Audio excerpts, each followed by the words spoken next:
Hello, Recovery Jimmy here. I know I start every video with it's been a while. It has been a while.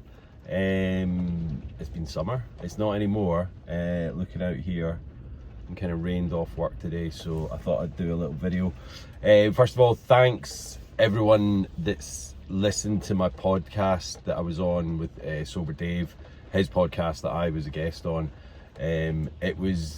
It was an amazing experience. Like, I've done a few podcasts in the past, but it was more like a Q&A, and then this was more like just me talking about my kind of my life story, but actually, you know, my drinking story, which kind of was most of my life. And yeah, it was amazingly kind of therapeutic. Writing down kind of notes before I did it made me delve into the past and think of things that I had. Do you know what I mean? I'd kind of put out my mind. I am writing a book, but this is kind of, you know, I've had a bit of a kind of lull on that, and so this has kind of really inspired me to kind of get back to pen to paper or you know, fingers to keys. But yeah, so just thanks to Dave Wilson, Sober Dave. If you haven't really delved into his podcast and you're struggling, then please do, because I've been smashing it, and you know, it's kind of brought to light like a lot of things that I've kind of, you know, I've said myself in the past, but just hearing everyone's stories and different stories, but the similarities of my own story and like just people I know, you know, it's amazing how similar people in addiction kind of are, you know, when it comes to, you know, the hiding of it, the lying about it, just the kind of focus, the mental focus that we have on getting that next drink and sustaining it and not caring about like really anything else that comes in between us and the drink, you know. So yeah, I mean, you know, I've said this in the past, and you know, it's been a while, but like, you know, I know an outright ban on alcohol is just it's never going to happen, because, you know, apparently it makes the government a lot of money, although I heard the other day that they actually lose about 10 billion in the grand scheme of things because of, you know, policing drunkenness, you know, medical bills for people with alcohol, you know, poisoning, which is essentially everything that alcohol does to you. This is the thing that I want to kind of try and convey, because in my, you know, for the major majority of my drinking days, it was like I didn't really know the damage that it does to you, because it is such a socially accepted pastime, you know, like a hobby, like if you're gonna have some leisure time, drinking is involved, you know, in this country and many other countries, and that's what I want to try and kind of steer away from. There is so much more to life than drinking, and it's not about not doing the things that you do whilst drinking, it's doing them without the alcohol, you know. That is, you can have more fun, you know. You know, this whole myth about, oh, you're boring if you don't drink, it's the people that do drink that are the boring ones, because they do the same thing day in, day out, you know, and weekend after weekend. Everything has to revolve around alcohol, and it doesn't, you know. Like, if you're a person that needs alcohol to go and have a good time, then does that not make you quite a boring and like that you need to lose your inhibitions before you have a good time, so you need the alcohol to do that? Like, what does that say about you? Do you know what I mean? Like, I think if you were to go out, and it's not going to be easy at the beginning, but if you go out and start learning to do these things without alcohol, your confidence grows. Because if you're just going out, getting a few Dutch courages in you before you can do anything, then you're not building confidence. You know, you don't have that confidence to be able to go out and, you know, be with your friends. Like, these are your friends, so why do you need to be pissed when you're doing that? And you know, I know I used to say, oh, but I know not everyone does that. Like, you go out into towns Friday, Saturday nights, even Sunday afternoons to Sunday evenings, people are pissed. Do you know what I mean? It doesn't take a lot to get people boozy, and then that's when your inhibitions are down and you start doing, you get your confidence, yeah, but that's when you start doing silly things, and it's like, and you start repeating yourself, and you think you're the most important person in the room, and you know, I get that people can go out and have a few drinks and that's fine, and I know people like that, and that's great. But that's not what you see out on the Friday and Saturday nights. You know, it's just absolute carnage, and I don't know why this is still a thing, because I think a lot of young people are starting to steer away from it, but then there's the whole other camp that are just going out and getting absolutely leathered. I saw a reel this morning, and a guy came on, and you know, he looked all healthy, he's young, and he's saying, caption said, what happens to your body if you give up drinking for a month? And then there's a pause, and then he brings out a bottle of gin and a glass, and he starts pouring it, and he says, I don't fucking know. And that's funny, is it? Do you know what I mean? It's like, okay, he's probably in his 20s, but like, if he continues that on, let's have a look at what he looks like in his 40s. Again, I know that not everyone has a drink problem, but I think more and more people are starting to kind of develop them because of COVID lockdowns, you know, drinking earlier. But like, the culture that we live in, it used to be, you know, like if you were laborers or this, that and the other, or if you were in finance, you know, it was all these drinking culture jobs. But now it's just everywhere, it's across the board. Every single type of kind of industry that people work in, there's a massive drinking culture in it. It's not just kind of, you know, relegated to you know like media jobs or you know, musician type jobs. It's like everything. It's like, you know, the nurses, the doctors, you know, the bankers. Obviously, you know, I used to work in banking, and that was a massive drinking culture. But it's across the board. It's like, that's what you do, you know, if you're young, or if you're in your, well, young in your 30s as well, and then you finish work early on a Friday night, it's like down the pub, you know. And then I heard a phrase the other day, prinks. What's prinks? Well, it's pre-drinks, isn't it? So you drink before you go out, and then now it's got this sweet, lovely little catchy name called prinks, and I hate that. I think that's just like, it's just kind of glamorizing it and romanticizing the whole fact that what you're doing is putting poison in your body that's going to make you feel like shit. It only gives you a dopamine hit for a short period of time, and then you have to drink more to get to that. But actually, when you're drinking more to get the dopamine hit, it's basically turning you into like a gibbering wreck. It's making you, you know, talk a lot of crap, and you can't drive a car, you can't go to work. I mean, some of us did, but like, you can't do that. It's definitely frowned upon. And so why do we do it? Do you know what I mean? Like, why do we make ourselves like into this person that then can't really function and do a lot of things? You know, you forget how you get home and all these things. I know I'm going on a bit of a rant here, but it's like, you know, I think we need to kind of start changing people's ideas on it, because I was listening to, well, it was another Sober Dave one, and it was a Christmas special from 2021, and Andy Ramage, I think, was on it, and he was saying how, you know, like the tradition of putting out the glass of whiskey for Santa, what behaviors is that teaching our kids? And that's the thing. It's like their hero, you know, Santa Claus, and he brings all the presents, and he's like, you can go around the world in one night and deliver all the presents. But then we pour out whiskey for him, and that's like, not even just going to the fact that he's having a whiskey at every single person's house that he visits on that night on the entire planet, but the fact that we are making them associate their hero with an alcoholic drink.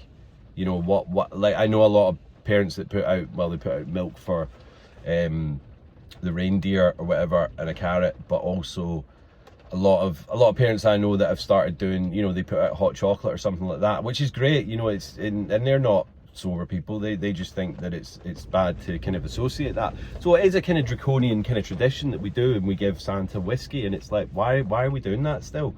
You know, move away from that. Santa shouldn't be, hey, he's a big old jolly man with a red nose. I think that's Rudolph, but also he's got a bit of a red cheeks and red face. So it's like, you know, is that from his alcohol consumption? Yeah, probably. So let's change Santa around. You know what I mean? Like, it's just a bad kind of example to set our kids. And, you know, just like,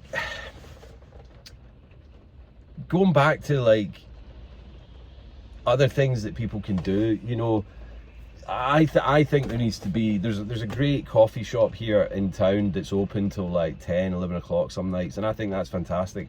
I think there should be much more of them where people can just go.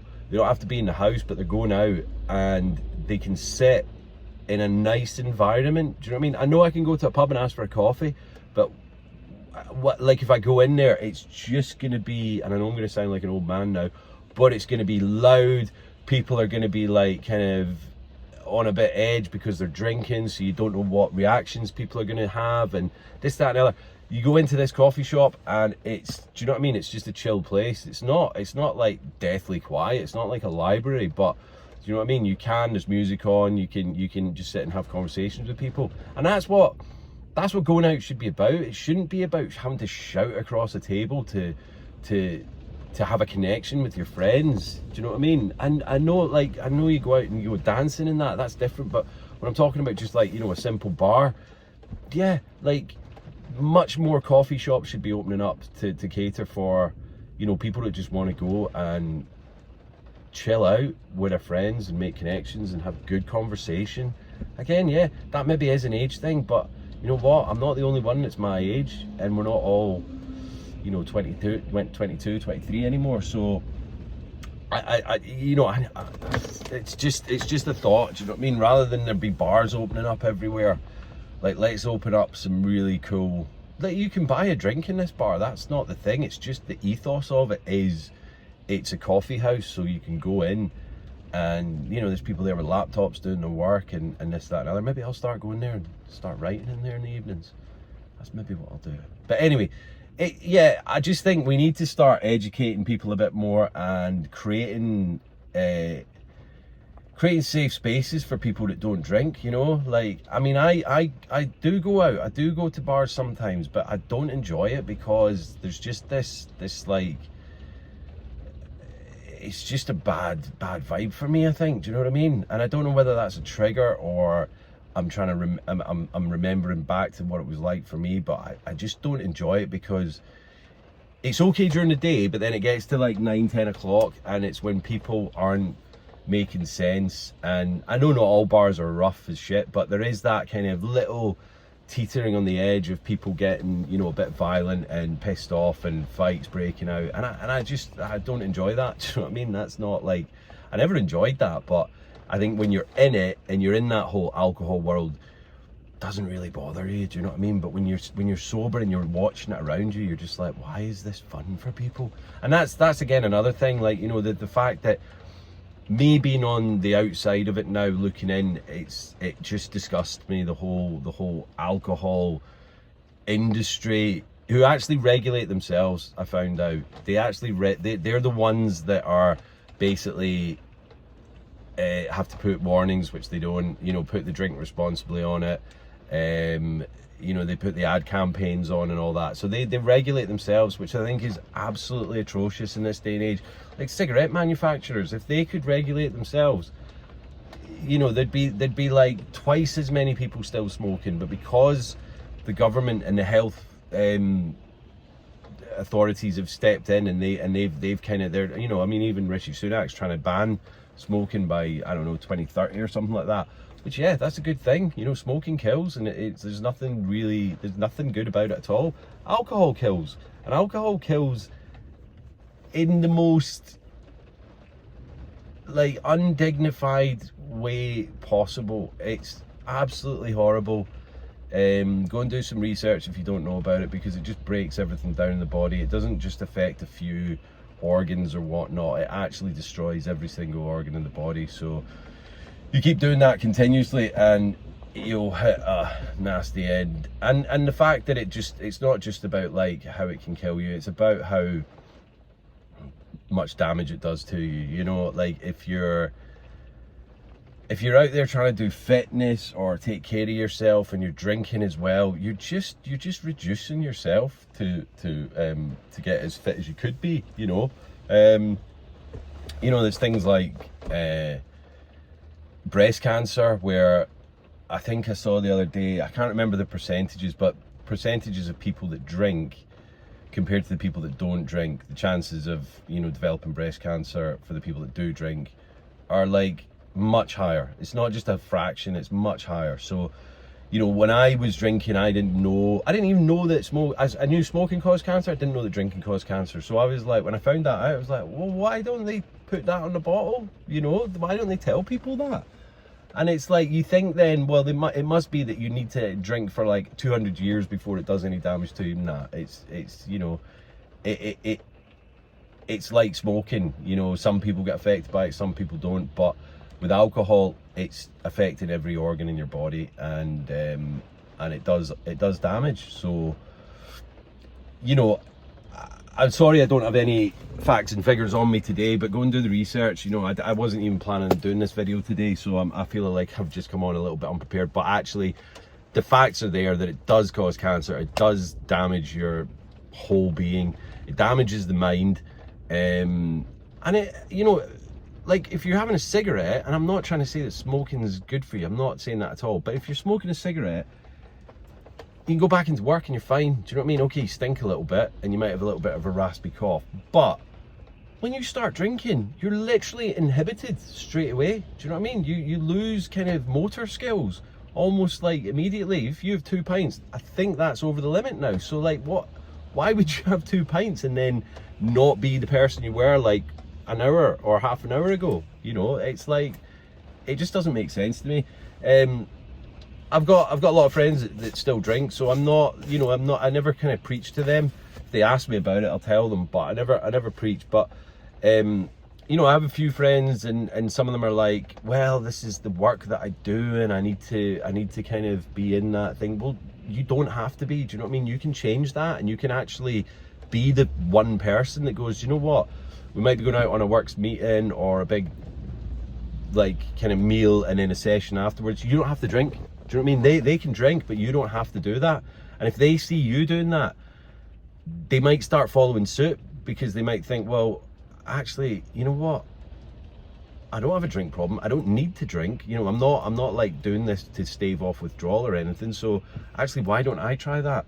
And it's just about changing people's behaviors. And if they see you doing it and they've got respect for you, which I'm sure they do, then they might actually think, do you know what? I need to start doing this as well. Just food for thought. And Christmas is coming up, so I may not do another one of these before Christmas, but Christmas is coming up. It'll be my fourth sober Christmas, yeah, which is quite amazing to think about. Yeah, fourth sober Christmas, which I'm looking forward to. You know, I don't really worry about Christmas anymore, but if you are just starting out on your kind of sober journey, you don't have to do anything. Do you know what I mean? That's the thing. That's like, if you're not comfortable about going to a Christmas do, still go. I mean, don't go if you really don't feel comfortable, but I would go. And if you can drive, then you know what, you leave at any time you like. You know, if it's a meal, and the meal's generally quite kind of calm and not too many drunk people at that point, so do the meal. And then if it starts getting a bit like lady and people are getting a bit boring and repeating themselves and literally waiting for you to stop talking so that they can repeat what they just said about 5 minutes ago, that's time to leave. And if you're not a driver, it doesn't matter, just get a taxi. Do you know what I mean? The taxi will probably be cheaper at that time of night anyway. New Year's, yeah, you know, it's the same kind of kettle of fish. It's you know, if you are going to be doing dry January, then why not start off the new year without a massive hangover? Do you know what I mean? Like, just don't go hell for leather on New Year's Eve, and don't go, well, if I'm going to give up for 31 days, then I'm just going to absolutely cane it. Don't do that. You know, like just try and go out, have a few drinks, or stay in, if you're going to a house party, whatever you're doing. Do you know what I mean? Like, watch Jules Holland. You know, it's a bit of a myth. I mean, Scotland, Hogmanay, it was always bigger than Christmas, and it was just because Scotland's, like, you know, loves a drink, but it was always a bit of an anticlimax. I would always get completely shit-faced and mostly black out before the actual New Year bells, you know. So why not wake up 1st of January with no hangover and feeling amazing and go, do you know what, this is a good start to the new year. Start as you mean to go on. Don't wake up on the 1st of January like absolutely battered and feeling like you've you know, a pig shat in your head. Don't do that.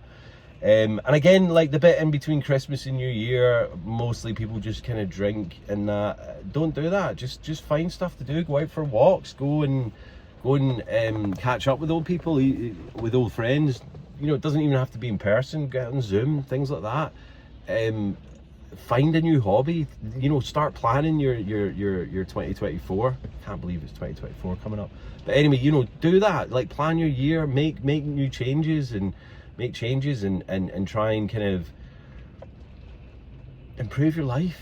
You know, you don't have to be like an ex-drinker or anything like this to improve your life. Everyone can be striving to make their life better, and by starting off the new year, by doing that, it gives you that, you've got that time off work or whatever, you know, between Christmas and New Year to start planning, making decisions, and, you know, really kind of getting into the groove and the stride of what the next new year is going to be and what it's going to bring for you. If you start off that like comatose in your bed wanting a McDonald's, then you need to have a word with yourself. Do you know what I mean? It's like, get up on the 1st of January and go for a run, go for a big hike.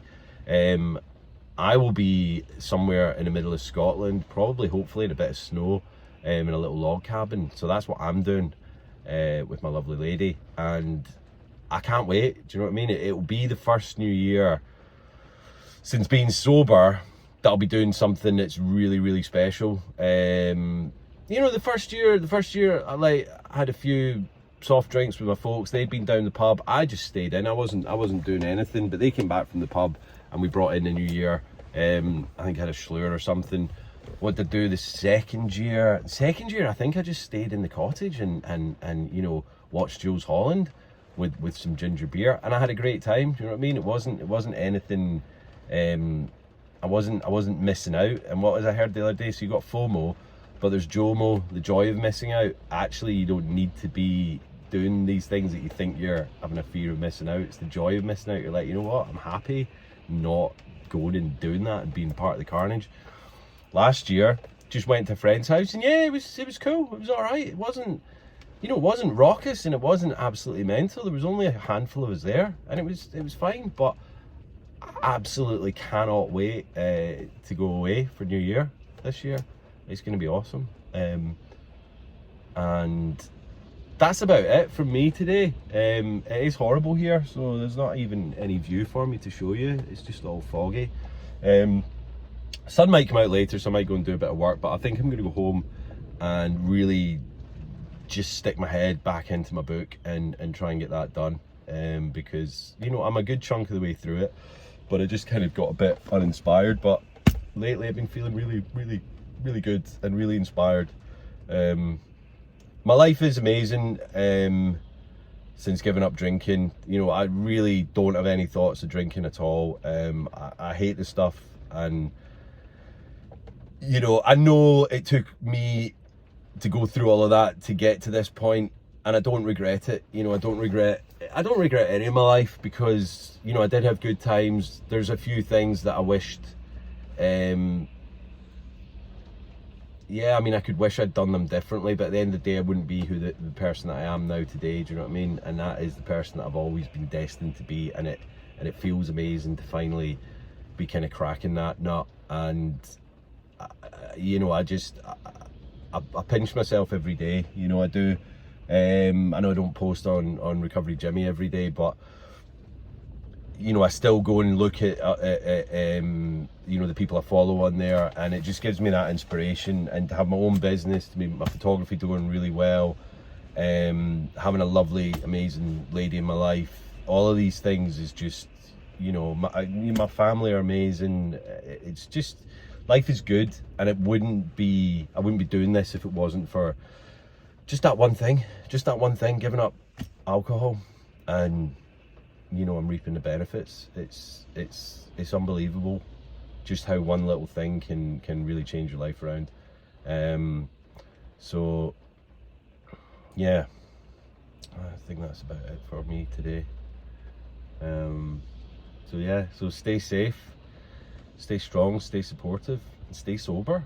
If you aren't sober and you want to get sober, then, you know, drop me a DM, reach out to your friends, you know, talk to them. Don't be afraid. Like, I said it before, but Alcoholics Anonymous, that worked back then, but the anonymous part is just bullshit. You know, people need to be outspoken about this and, you know, let people know that they're struggling, because if they're not doing that, then people are just gonna wash over it. They're not gonna know unless you're an absolute raging alcoholic like I was, where I couldn't hide it any longer. But there's all different types of problem drinking, you know. It can be as little as having 1 bottle of Prosecco a week, and